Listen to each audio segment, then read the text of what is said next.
قال رسول الله صلى الله عليه وسلم: بدأ الإسلام غريبا وسيعود كما بدأ غريبا. في ربيع الأول سنة 571 ميلاديا في الصحراء في جزيرة العرب اتولد نبي آخر الزمان سيدنا محمد صلى الله عليه وسلم، سيد الأنبياء اللي من صغر سنه صلى الله عليه وسلم، إلا إن الله عز وجل اصطفاه ونقاه ورباه يكبر صلى الله عليه وسلم في بيئة مش شبهه، بيئة اتولد فيها لكنه غريب عنها، بيئة عبادتها مش منطقية بالنسبة له. يكون الواحد منهم ماشي في الصحراء وسايب الإله بتاعه في البيت، يقوم مختار شوية حجارة ياخد أحسنهم يصلي له، والباقيين يولع عليهم النار عشان يعمل عليهم الأكل بتاعه. وكتر خيره لو في مرة خده معاه وهو مسافر، ويا سلام لو معمول من عجوة وجع في الطريق بألف أنا عليه. بيئة متفككة، الولاء للقبيلة بس، عادات زي وأد البنات، الميسر، شرب الخمر، ومصايب ملهاش آخر.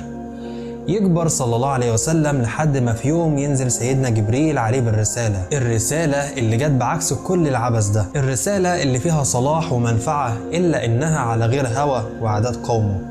نزلت خير رسالة على خير البشر صلى الله عليه وسلم، وبقى واجب عليه تبليغها لقومه. طب إزاي صلى الله عليه وسلم هيعمل كده لوحده؟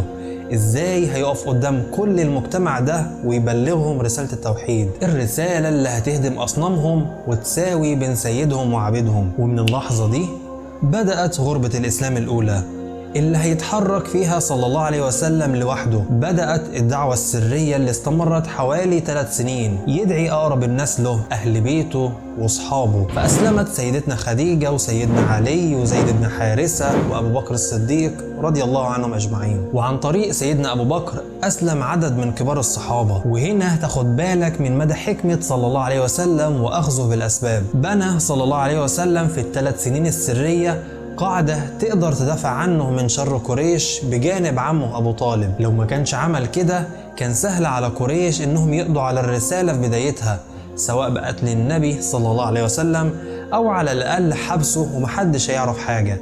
لكن بإسلام سادات زي أبو بكر وعثمان وعبد الرحمن بن عوف وخديجة رضي الله عنهم شكلوا مع أبو طالب درع حماية الأول للنبي صلى الله عليه وسلم، عشان لما تيجي مرحلة الجهر بالدعوة اللي هتزلزل مكة يكون في قاعدة تحميه وتدافع عنه.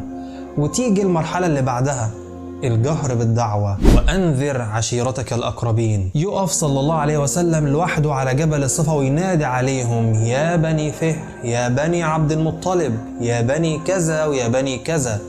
نادى عليهم كلهم صلى الله عليه وسلم، فخرجوا بسرعة يشوفوا في ايه، مين بينادي عليهم وعايز ايه. لقوا صلى الله عليه وسلم واقف على الجبل بيقول لهم فيما معناه: قولوا لي لو قلت لكم ان في خيول في الوادي جايه تهجم عليكم هتصدقوني؟ قالوا له: اكيد، احنا ما شفناكش بتكذب ابدا. قال لهم: فاني نذير لكم بين يدي عذاب شديد. تبدا مرحله الجهر بالدعوه بغربه عدديه، الرسول صلى الله عليه وسلم وعشرات الصحابه قدام آلاف من كفار قريش. وللأسف ما كانتش غربة عددية بس، لا كانت أعمق من كده، عاشوا غربة القيم والمبادئ، التوحيد مقابل الشرك، المساواة مقابل الطبقية. في وقت ما كانت القبيلة والعصبية هي أساس التفاخر، جه الإسلام عشان يهدم الطبقية.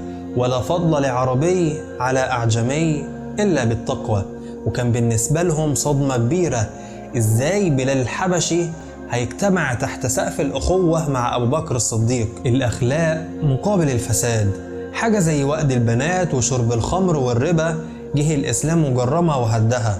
غربة الإسلام الأولى ما كانتش سهلة أبدا، بالعكس تفاصيلها فيها من التعذيب والآلام اللي واجهها النبي صلى الله عليه وسلم وأصحابه بشكل ما تقدرش تتخيله، من تعذيب سيدنا بلال وياسر وسمية والخباب بن الأرط ومحاولات قتل النبي صلى الله عليه وسلم. غربة الإسلام الأولى كانت بداية نشر التوحيد والحق في فساد أخلاق وعادات متراكمين بقالهم سنين. وبرغم آلامها وأوجاعها إلا إنها بحفظ الله للرسالة وبقيادة النبي المعصوم كانت بداية للتمكين. أما غربة الإسلام دلوقتي الحقيقة عجيبة، ليها أبعاد كتير. لو جينا ناخد أبسطها، غربة المجتمعات الإسلامية في بلاد الغرب، تلاقيهم حاسين بالغربة لأنهم مش منتمين للدين السائد في البلد دي، ده لو هم أصلا من أهل البلد دي. أما لو مهاجرين مثلا فبيجتمع عليهم غربة البلد وغربة الدين. تلاقي مؤسسات بترفض الحجاب نفسه، وبعضهم ممكن لما يعرف انك مسلم تلقائي يحطك في خانة الإرهابي، خصوصا بعد أحداث 11 سبتمبر بيعبروا عن الإسلام إنه دين عنف وكباب. ونروح بعيد ليه؟ شوف كم فيلم طلع بيمجد في الإسلام وبيبني لك قد إيه المسلمين دول ناس طيبين قوي، والشيوخ دول ناس كويسين جدا، ولا نازل على وشهم غضب ربنا ولا مكشرين على طول. ومن وجهة نظري دي الأسوأ. طيب هناك أقلية مسلمة وبيعملوا كده، أما هنا أغلبية مسلمة وموجود نفس العبث أو أكتر. والله تلاقي بعض البلاد اللي فيها أغلبية مسلمة بتمنع دخول المحجبات، ومعلش دي سياسة المكان، وانتي محجبة أو منتقبة تبقي معقدة ومش متحضرة، إنما تقلعي هو ده التفتح وخلي العلم يخرج من كل حتة. هويتنا بقت مشوهة وبنحاول نقلد اللي بره في السلبيات بتاعتهم بس. وبصوا ابني بيتكلم وعايش حياته زي الأجانب ازاي. طيب يا عم دين الواد اللي هتتحاسب عليه، انت مش هتتحاسب الواد معاه كام لغة وإن كان تعلمها مهم، بس هتتحاسب علمته ايه في دينه وبيصلي ويصوم ولا لا. طيب بنيت هويته وعرفته أصله؟ لا. علمته احكام الصلاة ولا الصوم؟ لا. امال انت لازمتك ايه في الحياة؟ ATM بس؟ المهم غربة الاسلام في وقتنا الحالي مبني كمان على اسباب خارجية واسباب احنا السبب فيها، كونت لنا الواقع العبث اللي احنا عايشين فيه. منها ان ابناء الدين نفسه مش عارفين ايه هو الاسلام، ايه هو القرآن. جهلهم بالدين واساسياته خلاهم يتشربوا اي عبط يدخل لهم. خد يا ابني نسوية، افتح بقك وهم يا جمل، هات لي دراعك خد لك جرعة علمانية، وامسك الشمسية دي شمسية الإلحاد هتحميك من خطر الإسلام. وفي أسباب خارجية زي الغزو الفكري والثقافي، مشاريع ممنهجة متفصلة على مقاسك عشان تلبسها، لا تلبسها حرفيا في دماغك، سواء أفلام أو الإعلام وغيره. وإن نموذج الحياة الغربي إن هو مثالي وإن ده التحضر. كمان من الأسباب الإعلام الموجه والحرب النفسية، إن أي حد لابس جلابية أو منتقبة أو محجبة يبقى مع تشويه في أساسيات الدين.